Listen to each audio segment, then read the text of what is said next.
ازيكم يا رجاله؟ عاملين ايه؟ يا رب تكونوا بخير. النهارده طالع اتكلم معاكم بخصوص موضوع طبعا الشباب بتوع تالتة اعدادي بقى او اعداديه عموما او حتى ابتدائي لو بيتفرجوا، يعني اذا كان حد سنه صغير بيتفرج فالفيديو ده هيبقى مفيد ليه. الثانويه العامه، بعبع الثانويه العامه او تالتة ثانوي. انا عايز اقول لك ان انت اجتهد وذاكر واعمل اللي عليك، انا مش هقول لك لا، ولكن انا مش عايز افاجئك واقول لك ان الثانويه العامه هي فعلا مش هي النهايه. اكبر دليل انت هتخش الجامعه هتحس ان انت الثانويه العامه دي انت ما خدتش فيها حاجه اصلا.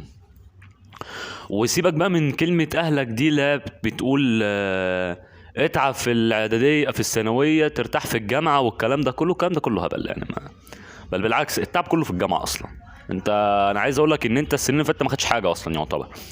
فانا عايزك تاخد ثانويه عامه دي كانها سنه لطيفه، سنه عاديه يعني، مش حواري يعني، فاهم؟ لا، هي عايزك تحسب معاه ان هي سنه عاديه، هتلاقي الموضوع مشي معاك ريلاكس. لكن الاهالي انا مش عارف ايه غيتهم من ان هم يفخم الموضوع على العيل. طب ما انت كده هتخلي العيل مش هيذاكر. هو انا لما اقول للعيل ايه دي سنه مصيريه ومش مصيرك متحدد على السنه دي وما اعرفش ايه وما اعرفش ايه واعد له وازيد له، الواد هيتوتر فمش هيذاكر. هو انا عايز افهم الاهالي النقطه دي، واتمنى لو اب او ام بيتفرجوا عليا يا ريت تهون الموضوع على ابنك.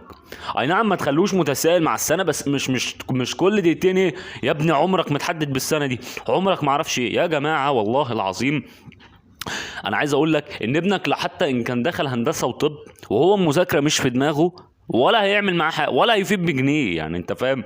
انت بتخش الجامعه حرفيا بتحس ان انت خدت طول حياتك، ده مش حاجه. انا في حقوق، انا مش هقول لك ان انا في طب بقى ولا في ولا في هندسه ولا في كده، انا في حقوق. اي نعم مجموعي ما كانش حلو في الثانويه العامه، ولكن انا عايز اقوله لكم ان ما تعقدش الموضوع على ابنك، فاهم؟ لا، الثانويه العامه مش هي النهايه، والثانويه العامه عادي، ما احنا كلنا كنا في ثانويه عامه وقعد يقول لك ايه مصيرك متحدد. انا مش حاليا مش ميت يعني، لا عادي، انا ما جبتش مجموع حلو في الثانويه العامه وكملت حياتي عادي يعني، فاهم؟ وعرفت بعدين ان التعليم اصلا لا يعني انت بس انت بتاخد الشهاده عشان يبقى اسمك قدام الناس معاك شهاده، لكن كوظائف مش هتبقى متاحه معاك قوي يعني، فاهم؟ انما انت الصح ان انت تخلي ابنك يركز على التعليم، اي نعم، وتعلمه بالفلوس بالجنب، تعلمه على الفلوس، تعلمه ازاي يجيب قرش، تعلمه، لان هي دي الحاجات اللي هتفيده فعلا، فاهم؟ قلتها في فيديو قبل كده، انا درس التاريخ مش هخش عليه لعيالي وانا مروح لهم، مش هاكلهم درس التاريخ، فاهم؟ ولكن هاكلهم القرش اللي هجيبه. انا معاكم ان التعليم مهم، ولكن ما تهونش وما تصعبش الموضوع على ابنك. ابنك بيبقى يعني تعبان نفسيا، تعبان نفسيا، انت ما تعرفش اللي بيمر بيه ابنك، فاهم؟ فلازم تسهلها وتتساهل مع اولادك. وانت برضو لو انت بقى الابن اللي احنا بنتكلم عليه، فانت لازم تاخد الامور ببساطه. مش معنى ان انت سنه مصريه هي سنه مصريه وكل حاجه، ولكن مش لدرجه ان انت ما تعرفش تنام بسببها. لا يا عم عادي، حياتك هتمشي والدنيا عادي هتمشي. ما انت في الثانويه العامه من غيرها برضه هتعيش عادي يعني. ولكن انا عايزك ذاكر بس، ما تتعبش نفسك، ما تكتئبش، ما تعملش، الامور بتمشي ببساطه وريلاكس. اوكي؟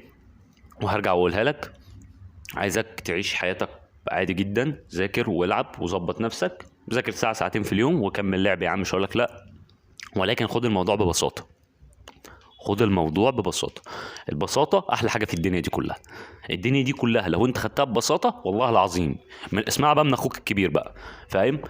هتلاقي الموضوع ده مشي معاك إيه زي السكينة في الحلاوة، فاهم؟ انما لما اخد كل حاجه بتعقيد وكل حاجه بصعوبه وكل حاجه بطلوع الروح، مش هتاخد اي حاجه، بل بالعكس هتاخد على دماغك.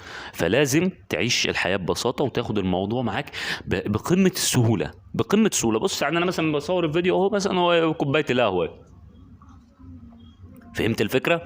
فلا، عيش حياتك ببساطه، عيش حياتك ببساطه. انا كنت